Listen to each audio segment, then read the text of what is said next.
काय व रश्मी, म्हटलं 2 दिवस झाले आपण वेगळं निघालो तर त्या एकही दिवस स्वयंपाक नाही केला. स्वयंपाक करायला लागत होता ना, नुसतं हॉटेलातून आणा. हाय जवळ पैसे तर म्हटलं बसून जाईन आणि मग बोंबलत बसा लागन. हं? आज कर घरीच कर म्हटलं स्वयंपाक. आज काही नाही आणत बाहेर गिअरचं, बाहेरचं किती महाग होऊन राहिलं आता. स्वयंपाक बनव करता मला निसता.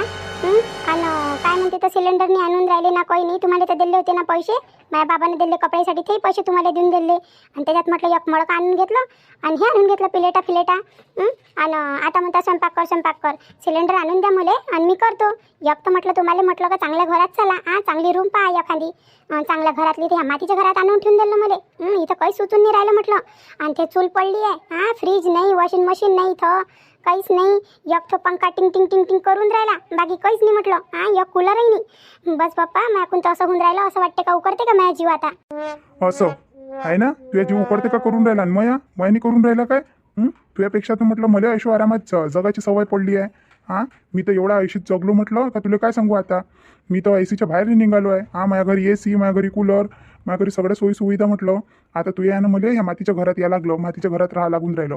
आणि मी काय गेलो नव्हतो काय चांगली खोली पाहायसाठी. चांगल्या खोलीचं भाडं म्हटलं 5,000 7,000 असं भाडं आहे. आणि तेवढं भाडं आपल्याकडून देणं होईन काय, एका महिने देऊन देऊ आपण. मग अडवासही मागते म्हटलं, 15 20 हजार रुपये अडवास मागते. मग कुठून दिले असते एवढे पैसे. घरातून निघालो म्हटलं तर कवडी घेऊन नाही निघालो. ते तर बरं झालं, त्या बाबानं पैसे दिले होते ते होते हाती, आणि ते दागिने गिगिने आहे ते आहे हातात. नाही तर मग काय केलं असतं, बसायला गेलं असतं तोंड पाहत एकामेकाचं. म्हणजे तुम्ही काय मलाच दोष देऊन राहिले का, मायानं झालं. तुमच्या काही नाही दिसत तुम्हाला. तुम्हाला कामावर धाडलं होतं म्हणते ना तुमच्या बाबानं, तुम्ही तर गेले नाही म्हणते, बसले म्हणते येऊन म्हणते. तुमच्या कोणी काही काम होत नाही. मला काय म्हणता तुम्ही, तुमच्या अंगातल्या करीने भरले आहे म्हटलं. बरं जाऊ दे, बसबाजी काही करू नको. आपण दोघंही म्हटलं एकासारखे आहे म्हणून तर आपला जोड जमला. मी काय म्हणतो, आता म्हटलं मी बाहेरून आणत नाही आता जेवण करायला. माझ्याकडून खाणं नाही होऊन राहिलं ते निरं मसाल्याचं. काहीतरी घरी बनव ना, काही बनव, खिचडीच बनव, पण घरी बनव. तुम्हाला सांगून तर राहिली व, तुमच्या डोक्यात काही बसत नाही काय सिलेंडर आणून द्या म्हणून. हाय ना सध्या पैसे म्हटलं, मग घ्या ते अंगठी गिंगटी घ्या, करा त्याला तोडताड करा. एखादं सिलेंडर आणा, शिगडी आणा, आणि एखादं पहा बरं फ्रीज आणून घ्या. व रश्मी, तुझ्या जीवाला काही आहेच नाही. स्वतःचे म्हटलं ऐश्वराम पाहून राहिली तू. जर आजच पैसे सारे दागिने तोडून टाकले ना तर तिकडे हिशोब द्यायला लागेल ना बाबाले. म्हणून लग्नाचे दागिने काय केले म्हणून सारे तोडताड करायला लावून देऊन राहिली. एक तर म्हटलं 2 दिवसात आपण एवढं सामान आणलं. ते अंगठी गेली म्हटलं ते पैसे होते तेही चालले गेले भाडं गिडं देण्यात. आता अडवास नाही द्या लागत काय. अडवास द्या लागते ना, किरायानं घेतलं तर घर. आणि म्हटलं हे घर मालकीन लय कडक आहे, हिला गळ्याचं काम पटत नाही, पाहिजे तू जराशी सांभाळून राहायचो. आता तुमचे बाबा देऊन तर नाही राहिले पैसे, मग फालतूच काय ते ना आपली चौकशी कराव. कायले करावं चौकशी. आता मय लग्नाचे दागिने होय मी मोडो का तसेच्या तसे गिटकून टाको. काय करावं लागते ते. आणि म्हटलं सध्या आपल्यावर परिस्थिती चांगली नाजूक आहे. मग करावंच लागेल ना, काय उपाशी मरता काय मग. आणि हे चुलीवर स्वयंपाक काही माझ्याकडून होत नाही. चूल पेटवतच नाही म्हटलं मी, मला सिलेंडरच पाहिजे. एक सिगडी आणा, सिलेंडर आणा, आणि नाही कमीत कमी AC तर एखादा कूलरच पहा छोटासा. कूलर आणा जरासा, नाही तर बस याच्यात उकडू म्हटलं माझी तर तंदुरी मुर्गी बनून जाईल. बरं पाहतो ना मी. आता गेलो होतो दुकानात. आता तो म्हणे का सिलेंडर भरलं नाही भेटत म्हणे, पुस्तक पाहिजे म्हणे त्याच्यासाठी म्हणे, कनेक्शन पाहिजे म्हणे, आता भेटून नाही राहिले म्हणे तसे सिलेंडर म्हणे. मग आता काय करतो. आणि भेटत नाही तर सध्या येईन म्हणते, सध्या नाही येईन ते 21 दिवसानं भेटन म्हणते. मग जर नवीनही घेतलं तर. आणि ब्लॅकमध्ये नाही भेटून राहिले ना, आणि ते एखादं सिलेंडर आणून घेतलं असतं, सिगडी विकत आणून घेतली असती. कसं करू तुम्हाला तर काही समजून नाही राहिलं. आणि ते बाहेरचं काही माझ्या गोळ्यातून चवून नाही राहिलं. आता झाले ना, आता ती 2-3 दिवस झाले नुसतं बाहेरचं खाणं चालू आहे. पोट गडबड होऊन जाईन अशानं म्हटलं मलाच दवाखान्यात भरती करायला लागेल. एक तर उन्हातानाचे दिवस आहे. आणि त्या हॉटेलमध्ये काही चांगलं बनवते काय, सगळं गिदाडपणा राहते तिथं. कोणतं मटेरियल केव्हा वापरते, कोणतं केव्हा वापरते, अशानं म्हटलं डायरिया फायरिया व्हायचं भेव लागते नुसतं रोज. हे पा रुपेशजी, आता वेगळं निघालं म्हटलं तर आपल्याला सांभाळायला लागन. आणि सगळं म्हटलं तुमच्या आई बाबाच्या होऊन राहिलं, हे लक्षात ठेवा म्हटलं मरेपर्यंत ही गोष्ट. कशी तुमची हालं करायला लावून राहिले म्हटलं, तुमच्यासोबत मी करायला लावून राहिले. एवढं घरी म्हटलं सगळं काही आहे, पण ह्या मातीच्या घरात राहा लागून राहिला. आता किती वाके होऊन राहिले पाण्याचे, याचे त्याचे सगळ्या गोष्टीचे. आता म्हटलं लहानपणापासून फ्रीजमध्ये खोललं का पाणी पिलं, मस्त कूलर चालू केला आणि मस्त टर झोपलं. पण इथं तर ना कूलर दिसून राहिला ना फ्रीज दिसून राहिला, ह्या फॅन हालून राहिला टुंग. काय करावं तर. जा तुम्ही पहिले सिलेंडरचा ताल जोड लावा. काय आता फुलून काही फायदा नाही आहे, ठेचते गोष्टी. आता सिलेंडरचा तालजोड तरी कुठून लावू मी, कोणाला मागू आता. कोणी देणार आहे का सिलेंडर तर अशी गोष्ट झाली आता जसं काही सोनं आहे कोणाजवळचं. सोनं द्यायला पाहून राहिले लोक, पण सिलेंडर द्यायला नाही पाहून राहिले. काय करावं तो. काय माणूस आहे बापा, नुसतं खाणं खाणं खाणं खाणं. वेगळे निघाले तेव्हापासून 2 दिवसापासून फक्त खाणं खाणं सुचून राहिलं त्याले. बाकी म्हटलं काहीच नाही सुचून राहिलं. आता वेगळं निघालं, जवळ पैसे गिशे होते तर केले खर्च. एक अंगठी तोडून टाकली म्हटलं सामान गिमान आणण्यासाठी. आता दुसरीची बारी येऊन राहिली तोडताड करायची. तर गेईनी काम गिम नाही पाहावं काय एखादं. तेवढेच म्हटलं पैसे येते तेवढ्यानंच घर चालते. घर चालले आणि म्हटलं या चुलीवर स्वयंपाक करायला लावून राहिले मले. मॅकून होते का चुलीवर स्वयंपाक, मी नाही करत बाप्पा. किती घाम येते. एक तर म्हटलं इथं कूलर नाही ना काही नाही, मरून जायची होय मी तर चुलीवर स्वयंपाक करन तर. वरतून टीन म्हटलं, वरतून टीन, आजूबाजूनं मातीच्या भिंती. बस रे बाप काय गरम. अरे देवा, असं वाटते का नाक आली मी. तिथंच राहिली असती ना माझ्या आईच्या इथं तर चांगलं झालं असतं. 2 कामं केले असते, पण कमीत कमी आरामात झोपलीत होय असती. आरामात राहिली तर असती. पण इथं तर काहीच नाही बाप्पा. आराम तर हराम होऊन गेला. नवऱ्यासोबत आली तर मी मला तर वाटे का इथं आली आणि माझे सासू सासरे मला ठेवून घेईन. जराशी माफी गिफी मागन म्हटलं तर होऊन जाईन त्याचं मन. माफ करून देईन आम्हाला. पण माझे सासू सासरे ते 1 नंबरचे कमी निघाले. त्याला कोणीच नाही लागून राहिलं, ना पोरगं लागून राहिलं ना सून लागून राहिली. हाकलून दिलं आम्हाला आणि आता आमचे वाखे होऊन राहिले सगळ्या गोष्टीचे. सगळ्या गोष्टीचे वाखेवाले. जन्म येते म्हटलं असा विचार नसता केला म्या. काय ह्या अशा घरात लागलं आता लागन म्हणून मला. काय करावं तर काही समजून नाही राहिलं मला. तर मन तर करते का निघून जाऊ काय कुठं. पण जाणार तर ती कुठं, इथंच मरा लागन. आता मायबापाच्या इथं ती येऊन गेली नाका नाकानं का आता येत नाही म्हणून, नंतर येईन म्हणून. आता कुठं जाऊ मग. सासू सासऱ्यानं हाकलून दिलं. आता इथंच राही ना, कोणाला सांगू आता. स्वतःचेच दातन स्वतःचेच होट. अरे ह्या तर रुपया दिसून राहिला. रुपया थांब रे. अरे किरण, काय म्हणून राहिली? अरे रुपया, मी काय म्हणतो आता कसं बोलू तुले. मला तर विचारच पडून गेला. अरे बोल ना, कायचा विचार त्याच्यात बोल. आता मी तुझ्या घरीच तर आलो. आता म्हटलं त्यामुळे किती मदत केली. आता म्हटलं मला भाड्याचं घरही नाही भेटून राहिलं होतं आणि जे भेटून राहिले होते ते एवढे महाग होते. मी आपण झेपले नसते म्हटलं. एका की माझ्या आईबाबानं माझ्यासोबत असं केलं. आता मला किती गुमा लागून राहिले एका गोष्टीसाठी. काय आता सिलेंडर आणायला चाललो, सिलेंडरही नाही भेटून राहिलं. आता काय बोलू तुले, सांग ना तू काय म्हणून राहिली तर. अरे रुपया, तुला आईनं भाड्याची रूम तर देऊन दिली माझ्या घरातली. तशी ते खालीच पडली होती म्हणा. पण मी एका आईचं मनच नव्हतं तुला द्याले. बिलकुलही मन नव्हतं म्हटलं. कारण की तुझ्या बायकोच्या विषयी आईनं पहिले लय ऐकलं बाईच्या तोंडून. तुझी बायको पहिले चालली गेली होती ना, 15 दिवस झाले होते तिच्या लग्नाला, तेव्हा एकटीच चालली गेली होती. हां. अरे तर तेव्हा पुन्हा गावात बोंब झाली होती ना. रुपयाची बायको गेली. काऊन गेली. पहिले तर सगळेले वाटे का तुझीच काही ना काही गलती असेल बा म्हणून. पण नंतर ते जेव्हा आली तेव्हा समजलं का तिचीच गलती होती. तर म्हटलं त्या बायकोच्या स्वभावाच्या आहे ना म्हटलं नाहीच म्हणे आई. पण मॅच म्हटलं जाऊ दे ना आई म्हटलं. भावासारखा आहे म्हटलं तू माया. लहानपणापासून एका वर्गात शिकलो म्हटलं आम्ही. देऊन दे म्हटलं, त्याची अडचण आहे तर. तेव्हा कुठं म्हटलं आईनं हाव म्हटलं. पण गोष्ट अशी झाली, आता म्हटलं तुला याले 2च दिवस होऊन राहिले माझ्या घरात आणि तुझी बायको नाही काय. आता कसं बोलू मी. बोल ना तर, बोल ना. हे पाय, मी म्हटलं वहिनीलाच सांगितलं असतं. वहिनीसोबतच बोलली असती. पण मला नाही काय वहिनीचा स्वभाव काही पटला नाही. जरासा तिखट आहे म्हणा. पण म्हटलं कसं बोला आता तुले. म्हटलं वहिनी का जराशी भलाच गयाटा काम आहे म्हटलं. आले तेव्हापासून म्हटलं घराला झाडझूड गिडझूड काही नाही. एक टाईम झाडझूड करते आणि तसंच पडलं राहते. अंगणही झाडत नाही. आणि ते पाणी भरते तर तिथं गयाटा, कपडे टाकते तर तिथं गयाटा. नुसती गयाटा करून ठेवून देऊन राहिली. आईने का भली बडबड करून राहिली मला म्हणते का तू यानंच ठेवलं म्हणते, त्याला म्हणते भाड्यानं म्हणते. तर मी काय म्हणतो जरासं वहिनीला सांगणं जराशी म्हणा साफसफाई ठेव म्हणा. आता मी बोलन तर म्हणन का पाय म्हणन आली नाही म्हणून मागं लागून गेले. तू म्हणशील तर तुझ्या वाईट नाही वाटणार. म्हणते इले जरासं एवढं गिदाड काम नका करू म्हणा. माझ्या आईले पहिलेच गिदाड काम पटत नाही तर म्हटलं मग माझी आई ठेवणार नाही. मग मी काहीच नाही करू शकन रुपया. आता म्हटलं आता तुझी माझी ओळख होती लहानपणापासून, तर मी आईला जिद केली का नाही तू ठेवून घे आई त्याला. भाड्यानं कुठं जाईन तो. आता एवढ्या यानं आला होता तू मला विचारायला तर. पण म्हटलं तुझ्या बायकोच्या यानं असं ना हो का तुला माझ्या घरातून निघा लागन. तर जरासं समजून गिमजून सांग म्हटलं तिले वहिनीले. बरं येतो मग मी. मला जे बोलायचं होतं मी बोलली तुझ्यासोबत. मला घरचे कामं पडले. बरं ठीक आहे ना, सांगतो ना तिले सांगतो. जमाय बहीण आपण घराचं पाहाव का बाहेरचं पाहाव. आता या रेशमीनं सुधरावणी काय. आता घरात आहेच कोण, मी आणि ते. दोघं जणांचं होऊन नाही राहिलं. आता स्वतःचं घर राहिलं तिथं किती की गिदाडेपणा केला आणि किती की गोयाटीपणा केला तर कोणी म्हणणार नाही. कारण की आपलं स्वतःचं घर राहते. पण हे म्हटलं भाड्यानं जे राहते ना त्याचं एक वीस राहते, जुलमच राहते. असं केलं तर काऊन केलं, तसं केलं तर काऊन केलं, इथं ठेवलं तर काऊन ठेवलं. कशीच निभन या रश्मीची काय माहीत. आता तिला सांगा लागन जराशी म्हणून पद्धतशीर वाक म्हणून. अशानं कसं होणार आहे. अशानं तर भाड्याच्या रूममधून काय मी काय बदलतच राहीन का. 1 रूम 2 रूम 3 रूम सांगा लागन. तरी तो स्वयंपाक पाणी काही करून नाही राहिली. ती मग गयाटाच्या मायफिन कायचा करून राहिली का समजून नाही राहिलं मला. भल्ली गयाटे खोर बायको आहे मी. अरे मंदा, काय झालं? कोण एवढा चेहरा उतरला? तू तर तिथे गेली होती ना, रंजनाबाईजवळ गेली होती ना, कामवाली सांगतो म्हणे एखादी हातभार लावासाठी, आणि तिकडून आली तर एवढा चेहरा उतरून काय झालं? भेटली घेतली नाही काय? जाऊ दे ना, नाही भेटली तर दुसरी पाहिजे एखादी. ते मागं आली होती आपल्या घरी, ते बाई चांगली होती ना. तिला म्हणा लागत होतं चांगली होती कामधंद्याला, ते तिला सांगा लागत होतं आता नाही सुन राहिलं तू याकून तर. जरासं तिनं निपटून घेतलं असतं. काय एवढं तोंड घेऊन उतरू तिकडे तिकडे घुमून राहिली. जाय बरं, जाय चहा कर माझ्यासाठी. काय व तुम्हाला नुसती चहाची आणि याची त्याची पडली राहते. एक तर म्हटलं मी रंजनाबाईजवळ गेली होती, तर ती आली होती आपल्या इथं होती नाही का ते काम करणारी गंगूबाई, ती आली होती तिथं. तर तिथं मला बोलणं झालं तिच्यासोबत, तर तिनं नाहीच म्हटलं मला एकदम तोंडावर. एकट्यात म्हटलं असतं तर काही नाही असतं वाटलं, तर मी एवढं हे काही नाही केलं असतं. तिथं म्हटलं रंजनाबाई बसली, ते सुशीला बसली, त्याच्यासमोरच म्हटलं एकदम म्हणून दिलं तिनं.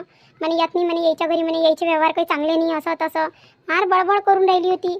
मला तर एवढं बेकार वाटलं, मी खालती मान टाकून येऊन गेली. म्हटलं तिथं बसली नाही, मग बोलायला मन नाही झालं मग. असं वाटे का एकदम खालीपणच दाखवला तिनं मला. खालीपणा दाखवला? पाहून याच्या पहिले तर ती आली होती तर तिला पैसे गिशे तर सगळेच दिले होते. बरोबर दिले होते, मस्त द्यायला आले होते तुले. मग काय रे बोलली ते? काय रे बोलली? काहून अजून काही झालं होतं काय घरात? नाही ना व, त्या रश्मीनं कपडे जमा केले होते लय मोठे आणि तिला धुवायला दिले होते. म्हणे जास्त पैसे देईन म्हणे. त्या रश्मीनं काय मी काय केलं होतं काय नाही, तर त्या पोट्टीच्या ना म्हटलं साऱ्या जागी आपल्याला ओढा लागते. नुसते जास्तीचे कामं करून ठेवते आणि आपल्याला पूर्ण गोष्ट सांगतही नाही. काय करावं तर ह्या पोट्टीच्या ना लय डोकं हे झालं. का व फोन घेऊन आला होता काय तिचा? फोन आला होता काय तिचा? पोचली नाही पोचली? आता झाले म्हटलं 2-3 दिवस, एक फोनही नाही केला पोट्टीनं.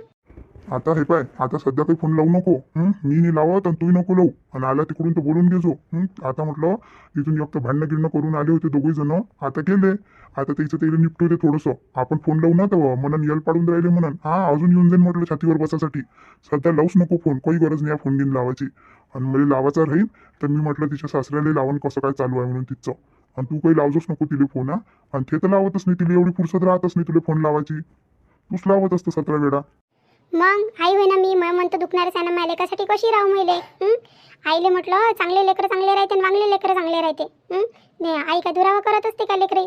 पण म्हटलं लावला होता तिला फोन 2 वेळा लावला, पण तिनं उचललाच नाही. म्हटलं जाऊ दे आता, एवढ्या दिवसाच्या नंतर म्हटलं सासरवाडीत गेली काम घी मसन. तशी तिची सासू म्हणते लय काम करायला लावते म्हणते तिला, म्हणते इथून ते कामाच्या धागानं पै आली आणि तिथं चांगलंच. आता सासू समोर काय बोलणार आहे? जशी सासू म्हणते तसं करावं लागते. आता करून राहिली असन बिचारी. अहो म्हणता काय बिचारी बिचारी करतो व? काय बिचारी बिचारी करतो? नुसतं बिचारी बिचारी करून म्हटलं डोक्यावर बसून घेतलं. तुझ्याच करणीचं फळ म्हटलं सगळंच सगळं. तू यानं सगळा रायता फळला म्हटलं इथं.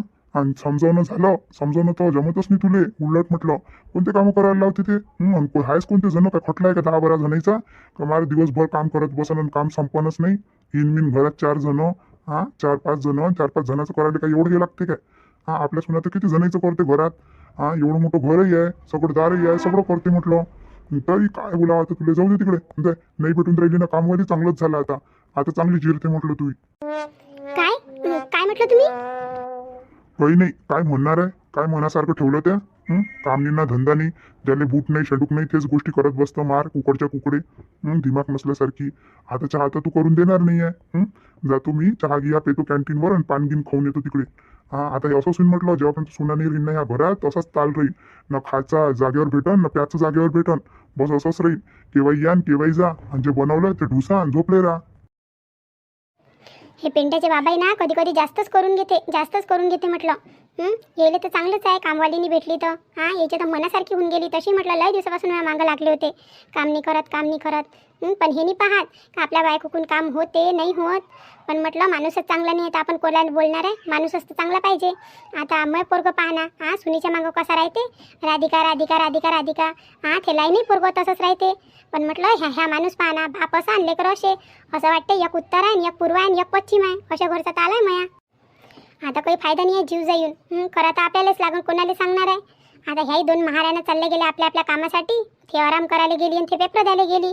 ते तर म्हणते चीफ मिनिस्टरच बनून येते आणि हे काय मी किती दुरुस्त होऊन येते. तर आता एवढे दिवस झाले ननद चालली गेली. त्याच्यानं म्हटलं मोठी पोरगी नाही येऊन राहिली का घरात नाही आहे म्हणून. ह्या आल्या आता मोठी पोरगी येईन घरात. नाही तर काय करू म्हणते मी येऊन म्हणते. पण म्हटलं यायला सुचून नाही राहिलं ना. आता एवढे दिवस झाले, आता त्या पिंट्याने आणावं नाही काय? त्याला दिसून नाही राहिलं का आईकडून एवढं काम होते नाही होत? म्हटलं सगळे जीव घ्यासाठी बसले आहे, सगळे जीव घ्यासाठी बसले आहे. बस आले काही फायदा नाही आपल्याला. आपण असं आहे का बस पटर पटर करा आणि एका जागी बसा. कोणाला काही घेणं देणं नाही आहे. जाय तिकडे करत बस काम. करशील तर कर, नाही तर मर तिकडे जाऊन. अशी गोष्ट झाली आता. मग कदरच नाही राहिली ना कोणाला. आई किती वेळची गेली म्हणे जराशा शाखा आणतो म्हणे आंब्याच्या म्हणे. पण म्हटलं अजूनपर्यंत आली नाही. आता आंबे तर किती खाले भेटते. किती बदाम दशेरी सगळेच आंबे खाले भेटते, पण शाखा नाही भेटत ना. आणि झाडाच्या शाखा खाले म्हटलं वेगळाच आनंद आहे. गावात राहिलं ना तर सगळं भेटते. आता आई कामावर जाते तर आणे. आता आईनी चालली ना तर ते म्हणे सुषमा काकूच्या इथं आणलं म्हणे. ते गेली होती तर म्हणे आंबे गिंबे वेचाले हवा देऊन सुटली तर काय माहिती तिथून आणते का ताई. असं तर म्हणे आणतो म्हणे. मला आठवणही येऊन राहिली होती. मी म्हटलं हे आंबे तर खाल्ले गड्या 1-2 वेळा. आता इथं आली तर असंही झाला. आता म्हटलं जराशा शाखा आण म्हटलं.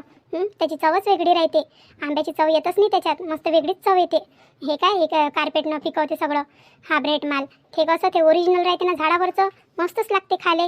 पण किती वेळ झाला अजूनपर्यंत आईने येऊन झाले पाहिजे. आता एकटं बसणंही चांगलं वाटत नाही, गमतही नाही घरात. आई गी राहिली तर आईसोबत बोलणं होऊन जाते. आणि आप्पा तर बस घडीभर बसते आणि चालले मग चौकावर. घडीभर बसले का चालले चौकात. मग काय आता ह्या नीलही काय माहीत केव्हा गेला तर बाहेर. झोपला होता आता शिनी तर. अरे नील्या किती वेळचा गेला होता रे तू. कुठे चालला गेला होता. मॅम तर म्हटलं तू इथं झोपलाच आहे का, आरामच करून राहिला काय. केव्हाचं उठला आणि केव्हा गेला तर. चहा करू का तुझ्यासाठी. अहो नाही ताई, चहा घ्या नको करू. मी बसलो होतो इथं मित्रेजवळ. आता नाही पेत मी चहा. लागला गिकला तर मी चालला जाईन चौकावर आणि पिऊन येऊन जाईन. मी काय म्हणतो, मी बसलो होतो ना तर फोन आला म्हटलं. कोणतरी पोरगी बोलून राहिली तिकडे. पूनम नाव आहे म्हणते. राधिका ताई जवळ द्या म्हणे फोन म्हणे. कोण होय ताई. माय बाई पूनमचा फोन आला का रे. दे ना दे मोबाईल दे माझ्याजवळ. दे मी बोलतो. किती दिवस झाले रे तिच्यासोबत बोलणं नाही झालं. दे. आता ताई तो फोनवर बोलून राहिली. मी जातो मित्रेजवळ बसतो आता. हॅलो हां पूनम. नमस्कार राधिका ताई. नमस्कार. हां कशी आहे व पूनम. फोन की नाही केला ताई एखादा. किती दिवस झाले हो गेली तू. किती आठवण येऊन राहिली होती मला तुझी. अहो राधिका ताई मी फोन केला होता पण पियुष भाऊजीच्या मोबाईलवर केला होता. मला वाटलं का तुम्ही घरीच आहे काय. पण मला तिथं समजलं का तुमची तब्येत लय खराब झाली होती म्हणून. आता तुम्ही माहेरी गेल्या म्हणून मी इकडे नंबर घेतला पियुष भाऊजी जवळून आणि मग म्हटलं फोन लावला तुमच्या भाऊच्या मोबाईलवर. निलेशा वाटते नाव आहे ना तुमच्या भावाचं. हो त्यानंच आणून दिला. पेपर गिपर कसे काय गेले. चांगले गेले पेपर. झाले काय तर पेपर झाले का तुझे. संपले का पेपर. नाही व राधिका ताई एक पेपर आहे ना अजून. एक पेपर झाला का मग येतोच ना 2-3 दिवसात. तुमची तब्येत कशी आहे तर. चांगली आहे तुमची तब्येत. औषध पाणी घेतलं काय. हो बरी आहे ना आता बरं वाटून राहिलं. पहिले जराशी अशक्तपणा वाटे गैल्यासारखं, पण आता चांगलं वाटून राहिलं. आता इथं आली की नाही आईच्या घरी. आईची आठवण येऊन राहिली होती. लय दिवस झाले होते आली नव्हती. तर म्हटलं आता खरंच बरं वाटून राहिलं. आता मी विचार करून राहिली होती. म्हटलं निघतो म्हटलं 2-3 दिवसात म्हटलं. राधिका ताई तब्येत बरोबर नसन तर नका येऊ. राहा म्हटलं 2-4 दिवस. काही काळजी नका करू तुम्ही. पाहते ना. आणि का राधिका ताई ते आपली ननद गेली का लाईनी. रश्मी ताई गेल्या काय. हो गेल्या ना म्हणते. याचा फोन आला होता मला तर सांगितले म्हणे गेले म्हणे 2 जण म्हणे. आता काय माहित बाई काय होऊन राहिलं तर तिकडे गेले तर खरी. आता ते 2 जण जाऊ द्या ना व. काय करावं लागते आपल्याला. गेले तर खरी ना. आपल्या डोक्यावरून तर गेलं म्हटलं वज. जाऊ द्या. पण आता घरचं कोण करून राहिलं. सासूबाई करून राहिल्या वाटते. पण आपल्यासमोर तर ते इच्छाकून काहीच नाही होत व. इच्छा गडवा तिथे उचलणं नाही होत. आणि आता तिघाचं करून राहिल्या काय त्या. मोठ्या नोकऱ्याला आपल्या सासूबाई. तू या अशा गोष्टीचीच मला लय आठवण येऊन राहिली होती. मी नाही काय म्हणूनच राहिली होती का पूनमले फोन लावतो. पण माझ्याजवळ नाही का मोबाईलच नाही. या नील्याची वाट पाहा लागते.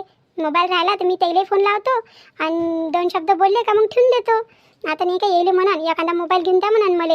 असं कुठं गेलं तर आपल्याजवळ पाहिजे बिचारे आहे नाही काय. कोणाला फोन लावतो आपण. आता पाय बरं माझ्याजवळ मोबाईल राहिला असता तर मी तुला फोन लावला असता. तेले लावला असता.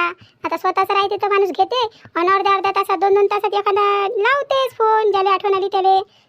बसलं राहिलं का. पण म्हटलं आता आपल्याजवळ मोबाईल नाही राहत ना. पण मी म्हणून तेले म्हणून एखादा मोबाईल घेऊन द्या म्हणून. मला कसाही घेऊन द्या म्हणून डब्बा पण घेऊन द्या म्हणून. हो राधिका ताई मोबाईल तर पाहिजेच. मोबाईल तर म्हटलं एकदम गरजेची वस्तू झाली आता. काही झालं का मोबाईल. म्हणजा तुम्ही. मी म्हणू लागन म्हटलं. मी काय म्हणतो हे आवाज देऊन राहिले. मी लावून तुम्हाला थोड्या वेळानं. आहे ना तुमचा भाऊ घरी. मी लावून म्हटलं ह्याच नंबरवर. हो घरीच आहे ना. तू सध्या घरीच आहे. लावजो आरामशीर. पण पहिले अभ्यासाच्या इकडे लक्ष दे. चांगले पेपर सोडवा 2 जण आणि चांगले यशस्वी होऊन या म्हटलं तिकडूनच. हो राधिका ताई हो. ठेवतो मग मी. हो. किती दिवसाच्या नंतर पूनमसोबत बोलणं झालं आहे ना. बोलून चांगलं वाटलं आता. मलाही चांगलं वाटून राहिलं. आता एवढे दिवस सोबत होतो दोघी जणी, आता किती की म्हटलं तरी आठवण येते सोबत राहिलेल्या माणसाची. आणि तसाही म्हटलं तिचा स्वभाव असा आहे का एकाएकी म्हटलं विसरणं शक्य नाही आहे ना. मला तर 3-4 दिवसापासून चांगलीच आठवण येऊन राहिली होती. बरं झालं तिनं फोन लावून घेतला. आता माझ्याजवळ तर तिचा नंबर होता ना काही होतं, आता यायच्या मोबाईलमध्ये होता. पण काय आता आपलं बोलणं चालू राहते आणि तिचा नंबर घ्यायचीच विसरून जाऊन राहिली होती. पण झालं आता बोलणं, चांगलं वाटलं मला आता तिच्यासोबत बोलून. तर पहा मग मंडळी, असा होता आजचा व्हिडिओ. तुम्हाला कसा वाटला तर सांगा आम्हाला कमेंट करून. तुम्हाला जर व्हिडिओ आवडला असेल तर प्लीज शेअर करा, सबस्क्राईब करा, लाईक करा आणि हाईप द्यायला विसरू नका. प्लीज हाईप करा. तर चला मग, आपले सगळे माय बहिणीचे नाव घ्यायची वेळ आली आता. सगळीचे नाव घेऊन घेऊ आपण. प्रियंका ताई मून, मनीषा ताई फोनके, चित्रा ताई जावरकर, सुनंदा ताई दुसाने, गिरीश बोडखे, प्रियंका ताई वानखडे, ललिता ताई वानखडे, अश्विनी ताई गहुले सायखेडा, निर्मला ताई रघुवंशी बल्लारपूर, प्राचीताई मुळे संभाजीनगर, चंदाताई खापरे बदलापूर, रश्मीताई दडवी, दीपिकाताई भावसार, मराठी लताताई, रंजनाताई इंगोले, ज्योतिताई पोचलवार मानेवाडा नागपूर, रत्नमालाताई तिरुलकर, रेखाताई मोहाडीकर, लतुताई चौधरी, छायाताई राजोडे नाशिक. तर या सर्वांचे खूप खूप खूप मनापासून धन्यवाद ज्यांनी आपला वेळ काढून आम्हाला कमेंट केली. आता या व्हिडिओमध्ये एवढंच. आपण भेटू पुढच्या व्हिडिओमध्ये. तेव्हापर्यंत तुमच्या राधिकाला रजा द्या.